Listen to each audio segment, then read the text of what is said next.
James Bond has a connection to Italy that dates back as far as Dr. No and Jamaica. From actors to film locations and some rare behind the scenes photos of special events. Today, we're going to talk with two Italian specialists and uncover all the details of this love affair. So grab a drink, sit back, and join us as we take a 007 tour of Italy. Welcome my guests today, all the way from Italy themselves, two of the four contributors for Protocolo Bond. I have Eduardo and Enrico. Gentlemen, welcome. Hello. Thank you. Hello. How are you doing? I'm doing great. Thank you so much for being here. I really appreciate it. This is going to be a really fun event. I've been looking forward to this. We've been talking about this, for a couple weeks now, right? Yeah. A couple of weeks. Kind of planning this out and going back and forth through emails and messages and Instagram and everything. And that's part of the fun of doing videos like this too. I think for us as the creators, you at home, you get to reap the benefits at home of all of our conversations and everything. But part of the fun for us, we actually get to connect in ways that we may not have in the past. Yeah, exactly. Now you guys are actually in Italy right now.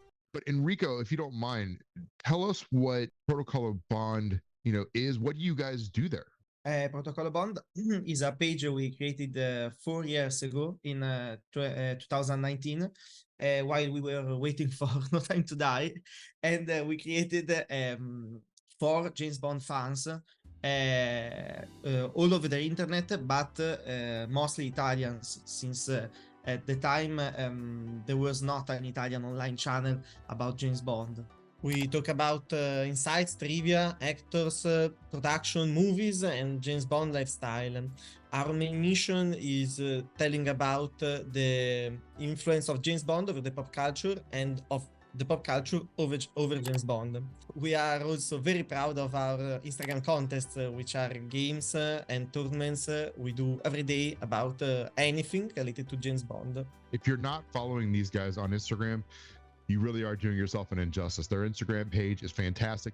All right, so we're going to be talking today about film locations. We're going to be talking about influences, some various famous actors, of course, throughout the years of Bond. And then we're going to dive into something and give you a little bit of a sneak peek, if you will, into the Broccoli Foundation celebrating Cubby Broccoli's heritage I'm probably going to mispronounce this. I apologize. So please correct me.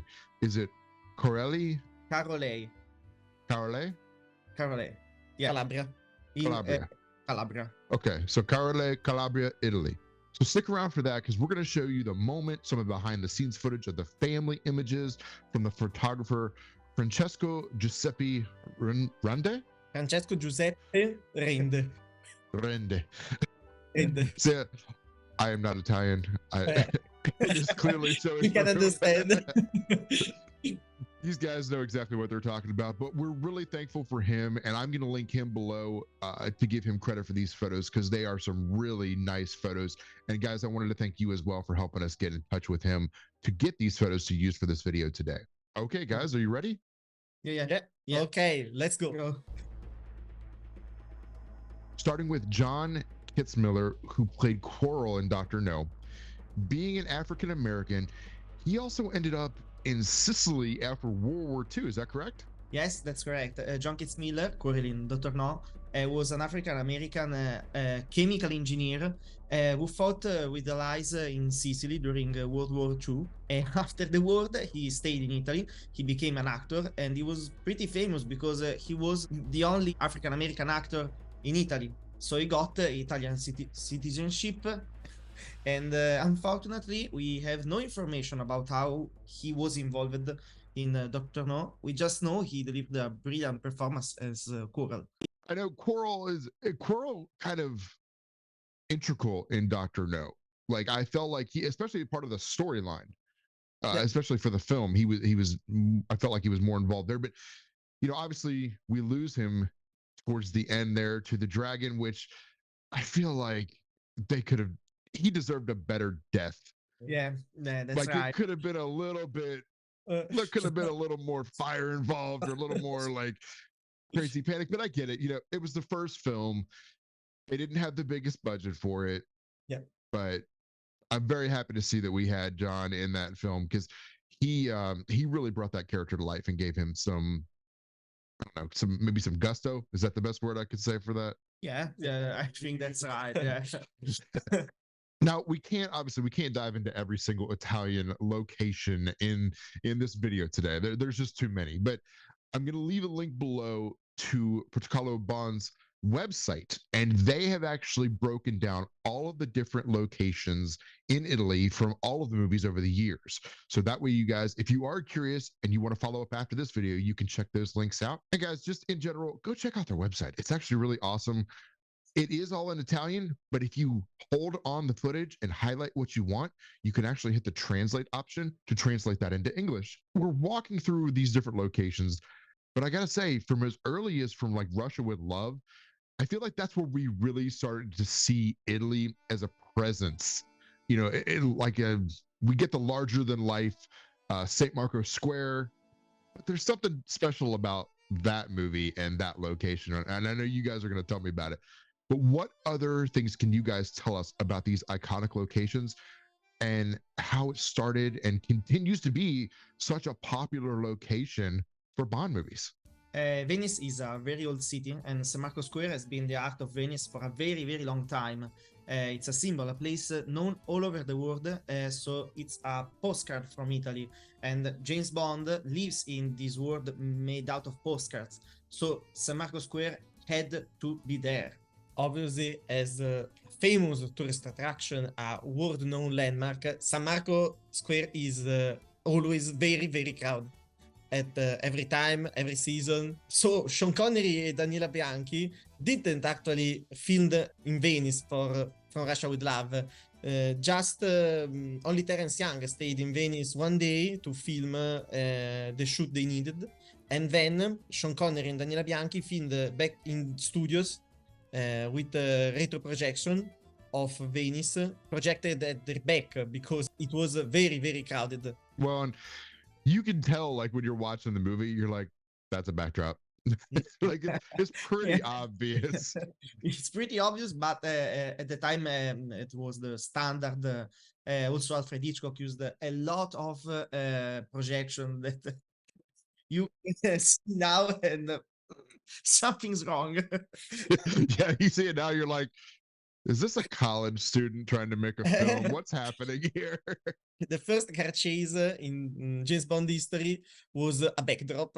So there is a Sean Connery driving. I love in Dr. No how he's turning the wheel and it's like he's turning this much, but he's like, we gotta get out of the way. Yeah. Okay, so now how many different films have actually shot in St. Marco Square? 3 James Bond movies take place in Venice: For Russia with Love, Moonraker, and Casino Royale. Moonraker has a long chase with Roger Moore driving an amphibious gondola, while Casino Royale sees Daniel Craig having a love trip with Vesper, who dies in the end. Only a few sequences from Casino Royale were actually shot in Venice. The San Marco Square is between them. But for example, the hotel is a museum in Prague, and the Singing Palace was recreated in Pinewood Studios. So yeah, that was a huge undertaking too. I've seen the behind the scenes on a lot of those elements for that, and that was a huge undertaking. So I could understand why they wouldn't want to risk structurally damaging like a absolutely like piece of history in Italy itself. You have to be careful every time they film in Italy because almost anything is old. There's so much heritage in Italy, I feel like. And I was looking through some different articles about Italy just to kind of get myself a little more caught up on some of the history behind it. And I didn't realize it's so small. Like in comparison to like the United States, yeah. It's about the size of the state of Arizona, which is not one of our larger states. So yeah. It just kind of puts it in perspective, I feel like, for some of my American audience members. You know, it's this larger than life depicted in cinema and stories and postcards, as you say. And I love how you say Bond lives in postcards. I'm going to use that from here on out. That's fantastic. To really put it in perspective and think like that you could drive from virtually one side of the country to the other in just a couple hours almost. That, I mean, give or take. All of days. Oh, days. Okay. Okay. Yes, it's hard to tell, but in reality, Italy is very, very large because is very inhabited. Everywhere there is something. I think in the United States there are more places. There is the void, the fields, or just like long spans of like nothingness. Yes. Yeah. So Italy is more densely populated, is what you're saying. Yeah. Like it's just everything's a little bit tighter. Yeah. Venice is completely different from Florence, and completely different from Rome and Milan. There are all the uniqueness. Well, and I can appreciate that. I mean, it's just like, you know, here in the States, we have, like, for example, the closest city to me is Cincinnati, Ohio. But just because that is a bigger city doesn't mean that it is anything like New York City, for example. They're two very different cities. We are a nation since 1861. There are many differences between the north and the south of Italy. Every area has a different culture from the others and traditions. I get that though. I mean, you know, you go a little bit north in the United States, you have one complete mindset of Americans. You go south and you get a completely different mindset. Sometimes the accent changes. And so I get it. You know, even though we're all Americans, just like you're all Italians, the north and the south, there's almost like a line that breaks you. Like it's almost like two different countries in one sense, because you celebrate different parts of your heritage, different parts of your history, and you do a lot of times you sound very different too. So I completely get it, man. So now, guys, as many times as we've seen Bond in Italy, I feel like Daniel Craig virtually lived in Italy. I feel like every time I turned around, there was another location in Italy that the Craig era took us to. And I know we talked about, you know, Moonraker, From Russia with Love, Casino Royale, but walk us through some of the other locations that we end up seeing Craig in, because wasn't he there also in Quantum? Yes. And in Spectre? Yes. And No Time to Die. Okay, so yeah, let's start at the beginning. Starting from Casino Royale, kind of walk us through, you know, where we see Bond. We could say Daniel Craig is the Italian James Bond, since he shot in Italy 4 out of 5 of his James Bond movies. For Casino Royale, they shot in Venice, but also in 2 different villas around Lake Como.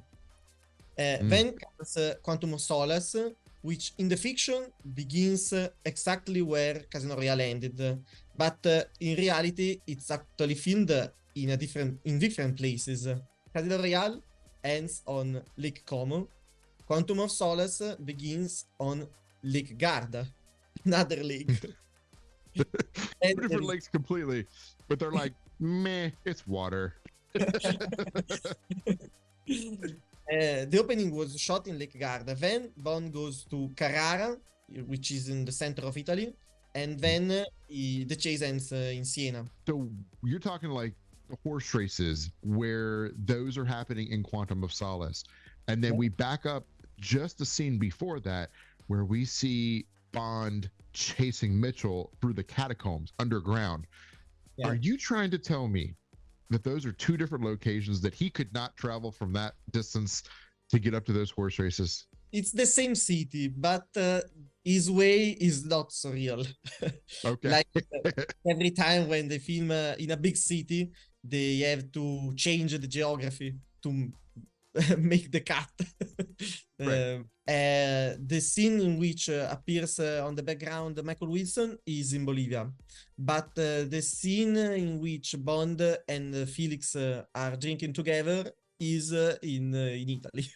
It's not Bolivia, it's Krakow, yeah, in the south of Italy, but it stands for Bolivia. I mean, we bounce around a little bit here and there. Now, Rico, you were getting ready to say we're going into Spectre next, right? In Spectre, James Bond visits Rome, our capital city, and the Vatican City, which is part of Rome.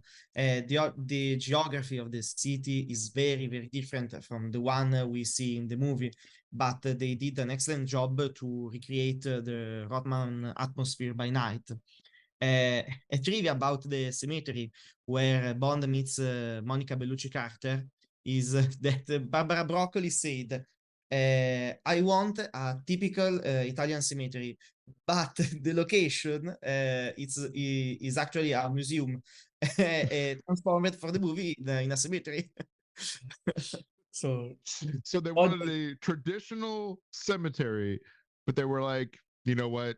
Traditional cemetery, that equals museum. it's fine. Hilarious.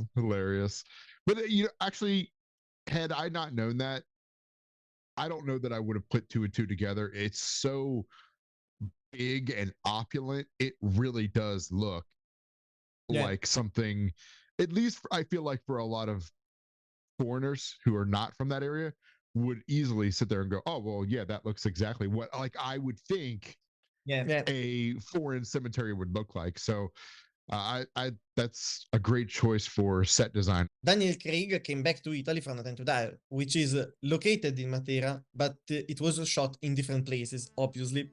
The actor Matera is involved mostly for the car chases, but the cemetery is a set. It's a complete set. Yeah, set in Italy, but a set. So Barbara Broccoli wanted a typical Italian cemetery, so she built a fake one. So like the whole sarcophagus that is like Vesper's like standing building, that's just a set. Yeah. Is that a pine wood? No. Built in location. Built near Matera and near Gravina, but it's fake. Okay. Well, that makes me feel a little bit better because I was like, man, they did a really good job. The city is Matera, and the bridge is in Gravina, which is not the same city. So they built a cemetery in front of Matera, so you can see Matera in the foreground. And they built some other parts of the cemetery in front of Gravina, so you can see Gravina in the background. That's the work of a brilliant cinematographer. They're thinking ahead. They're going, okay, how can we get all of this beauty in more shots? And it's like, well, let's build something right in front of it and shoot it from behind that thing. And then when we're pushing it, it is the background. Perfect. Win-win for everybody. Then there is the train station, which is in Sapri, very distant from Matera. But also the final scene in which Madeleine, Mathilde, and Nomi are on the island when they know about the death of Bond. That scene was filmed in South Italy. So we knew about the James Bond child, Mathilde, a very long time before it finally came out. Because you guys saw her on set, like clearly she was right there. There was a child on set. You're like, she didn't have that in the last movie. The famous bridge where we get him jumping off with, holding onto the cable and he jumps off. So that was, it was depicted that it was in Matera, but it was actually in Gravina. Yeah. They stitched together with CGI, I think. In the trailer, in the movie, we see them together, but they are completely different. If you look for Matera online, you can see there is no bridge. Nowhere to be found. Well, that's part of the movie magic. Now, I mean, obviously, the famous bike jump, that was in Matera. Bike jump, is Matera, but he jumps using a platform which was built there was not something to jump to jump on. to jump off. Yeah. Somebody didn't just build a perfect ramp up the side of the wall out of concrete. You can jump on the walls. Think about No, and I think a lot of us have seen the behind the scenes of that. And if not, I'm going to run a clip of that here where you can clearly tell it shows it. It's fully green screened. The ramp is green screened, and then they just go in and replace it with CGI to make it look like it was made out of the bridge material. That's the movie magic that I want to see, because in the film, you would never know. If you didn't know, you would never know. And that's the perfect type of hidden surprises I like to see in films. Yeah. So Craig clearly was the Italian James Bond secretly, even though he tells everybody he meets, I'm Bond, James Bond. So it's so secret really who he is. Diving into actors at this point, Craig was a big one, but he's not Italian himself. So over the years, we have seen some very famous Italian actors in different Bond films. And, while we can't, obviously, just like the locations, we can't cover them all in today's video. I wanted to focus on a couple of them. I have to say, my favorite all-time Spectre villain, it's got to be Fiona Volpe, Luciana Paluzzi. Oh, I love her so much. Oh, she's like the perfect agent of Spectre for me. She's deadly, she's beautiful, she's stealthy, and she commanded such power in that movie, even for its time. Tell me, guys, tell me, what are your thoughts on this character? Because I know she wasn't in the book, but what did you think about, Fiona Volpe, number 10? Fiona Volpe is a very interesting character because she can be considered the first femme fatale who seduces Bond before trying to kill him. And Pussy Galore fell in love, but just in the end of the movie. And Luciana Paluzzi has a very interesting career because she started her acting career when she was 16 years old, very young, in the 50s. And she made some big movies in Italy and in Europe, but never so celebrated. Then she left the show business at the end of the 70s. And Thunderball is actually her only very famous movie. Then she made, in other films, the role of the Bond girl, the girl to be saved. But Thunderball is her success. Yeah. I feel like, especially by the time we get to Thunderball, at that point, the boom for James Bond in a global audience had just gone crazy. Goldfinger took it to a whole nother level, and then the expectation was that Thunderball was going to be, even that much better. And I think that's arguable to this date, which is better, Thunderball or Goldfinger. But I find it fun that Eon was like, hey, there's these awesome B actress movies that they're really pretty, that we don't have to pay them a whole lot. Let's get them instead. He's right, so. So she's my favorite agent of Spectre, but there's so many other people in the franchise. Obviously, we're talking about a couple others here. Giancarlo Giannini. Yeah. Did I do better on that one? Giancarlo Giannini. I'm getting an education as well, okay, guys? Italian lessons with Protocolo Bond. Right. Oh boy. So you may know him more as Rene Mathis from Casino Royale and Quantum of Solace, but this actor, I mean, he's done a lot. And guys, tell me about all of the other work that we see this guy doing. I mean, he's been involved in a lot of things, and he's going to be part of the ending of this video too. So stick around for that again. But yeah, tell me a little bit more about Giancarlo. Italy is very, very proud of Giancarlo Giannini because he made a lot of famous Italian and international movies. And he got even an Academy Award nomination for a 1975 Italian cult, Pasqualino Sette Bellezze, which is called Seven Beauties in English. Here, he got a star on the Hollywood Walk of Fame, and Barbara Broccoli and Michael Wilson, James Bond producer, attended the event. In Italy, Giancarlo Giannini is also a very famous voice actor. For example, is the official Italian dubber for Al Pacino and Jack Nicholson. Is Al Pacino's Italian voice in movies like Dog Day Afternoon, Scent of a Woman, House of Gucci, and Jack Nicholson's voice in The Shining and in Batman as the Joker. That's fantastic. I actually watched Batman '89 last night too, so I was thinking about how while I was watching the scene at the end, and obviously the famous line that you hear Jack Nicholson say is, "It can truly be said, I have a bat in my belfry." I was thinking to myself, like, could I hear Mathis saying that? And I was like, really trying to embrace the fact that here's a man who has been a part of pop culture cinema for so long. And many of us, especially in the Bond community, we just know him as Mathis. We know him as the guy who, got tased at the end of Casino Royale and unfortunately who died in Quantum. But we have a couple more actors to get to here, and I would be remiss if I did not mention the one and only Monica Bellucci.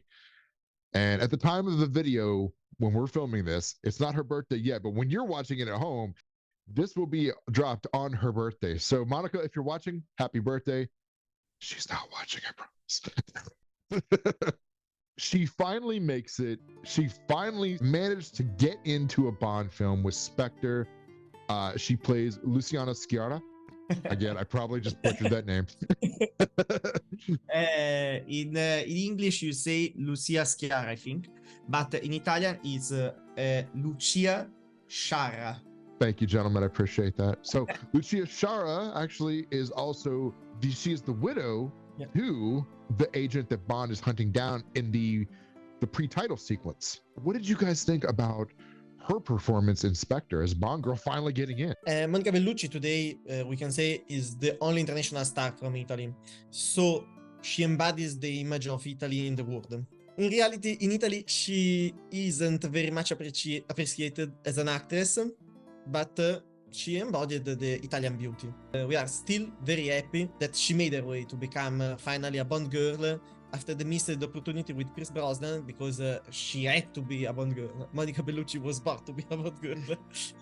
I mean, back in her heyday, she was one of the top tier models in the world for, clothing and fashion and things like that. So the fact that she's still such a global icon, to be able to finally get into a Bond film is like, for me, it was like, okay, it's about time. After a while, she made a film with Carol Bouquet. Monica Bellucci and Carol Bouquet. Lover. Yes. So it's she also did one with Sophie Marceau.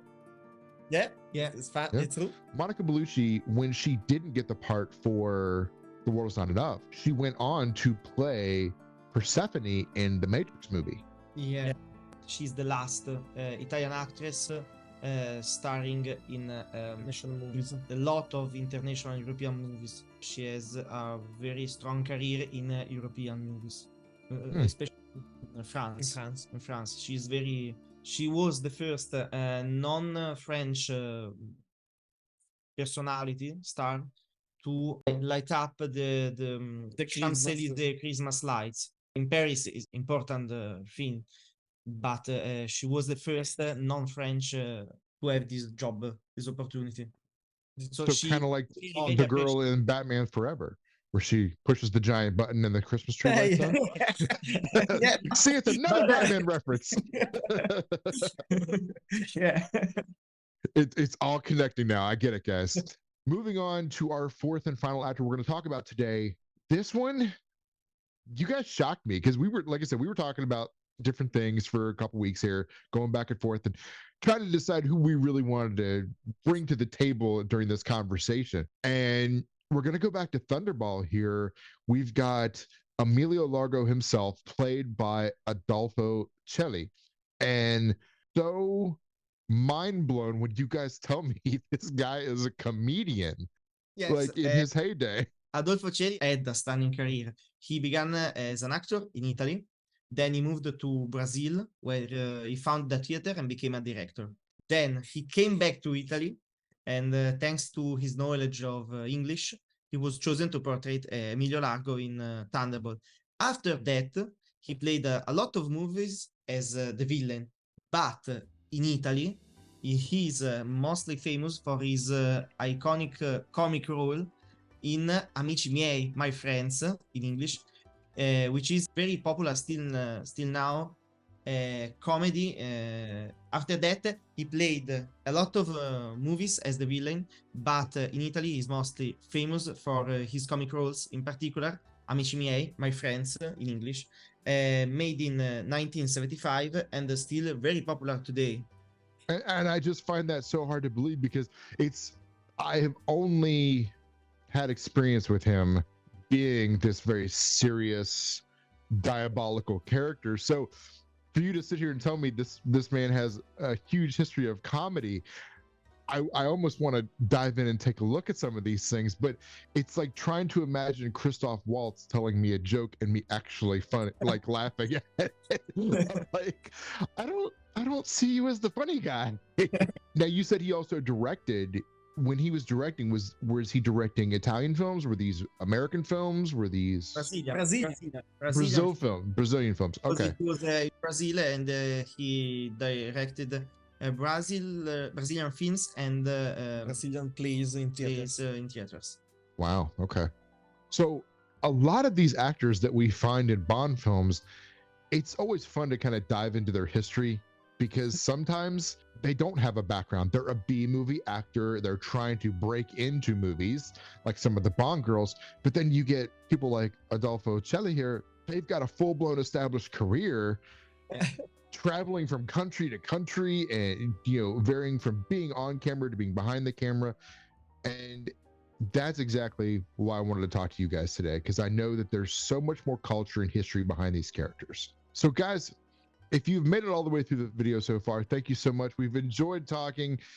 Now, we had something happen a little bit earlier this year, and let's talk about the celebration of Cubby Broccoli.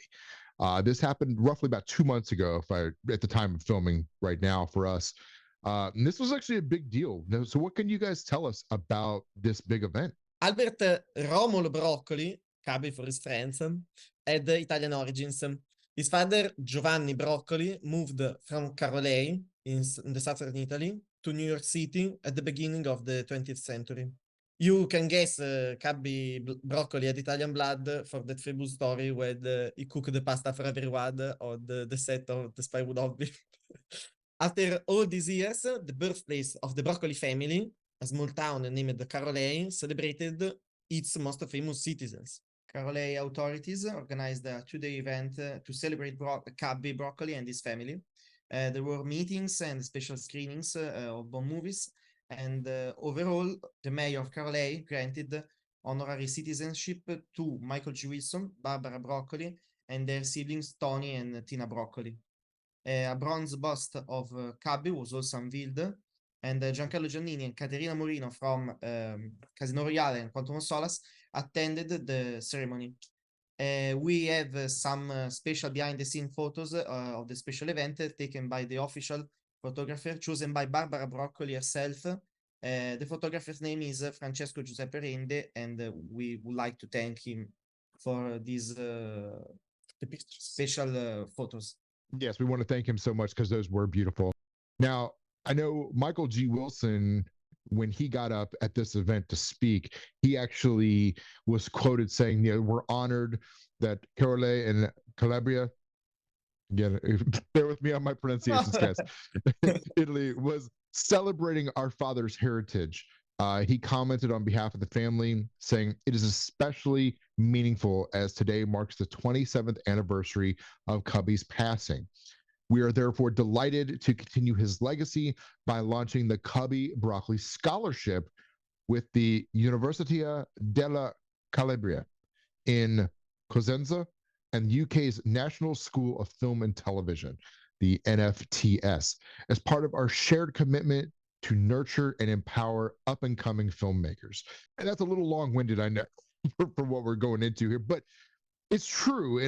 And I love to see that not only are they honoring Cubby for his contributions to, the history of film and the legacy that he's created for the Broccoli family, but they're also trying to prepare and, even as Michael says, nurture the next up-and-coming set of filmmakers.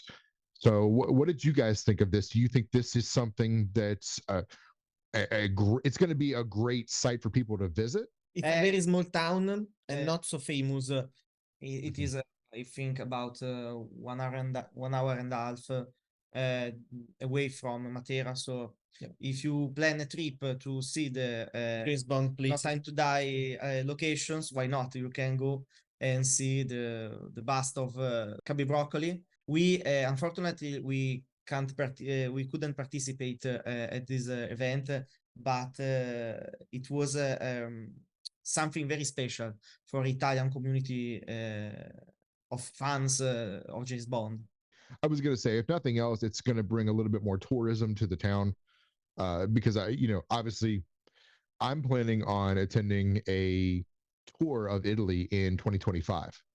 So I'm Let squirreling us know money when you come. away. Yes. I'm going to come say hi to you guys in person, actually, which is going to be awesome. It's the opposite of where we are in Italy, because we are in the north. The tour is in 2025. So I've got a couple years to work this out.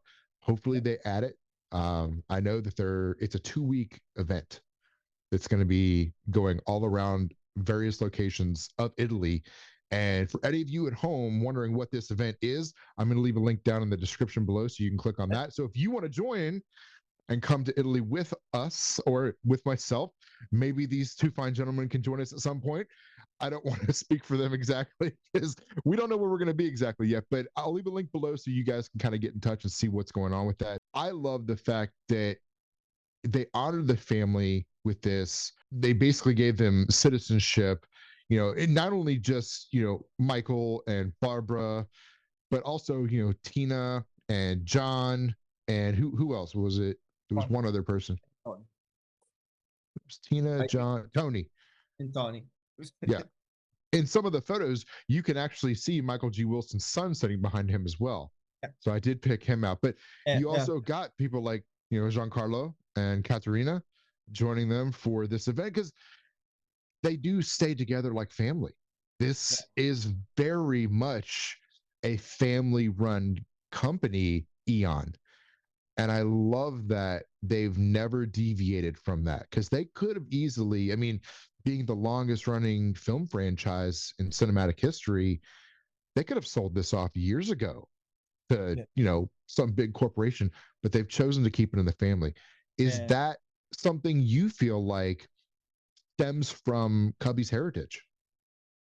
You can see it also from the ceremony for the Hollywood Walk of Fame for Giancarlo Giannini, because Barbara Broccoli and Michael Wilson were there, but also when Daniel Craig received his star, Barbara, Michael, but also Rami Malek were there. And if you look for the end of the end credits of Spectre, I think, they thanked Caterina Murino because no, not Caterina Murino, Maria Grazia Cucinotta from The World Is Not Enough, the girl from the opening. Yeah, the cigar girl. Girl, yeah. They thank her because it's a family, and if you production come to Italy, the Italian will be there for you, and the same for the Italian actor who goes on the United States, in England. Well, guys, I think we have covered a lot today. I really wanted to thank you for coming today and joining me for this conversation. Tell everybody at home how they can find you guys. You can find us on Facebook and Instagram. We are Protocolo Bond. And also you have your own website, which I'm going to link below. So that if you guys want to go to that, you can access their social medias from there as well. Thank you guys so much for coming here today. I appreciate it. Thank everybody at home for watching. And as always, Merry Christmas, 007.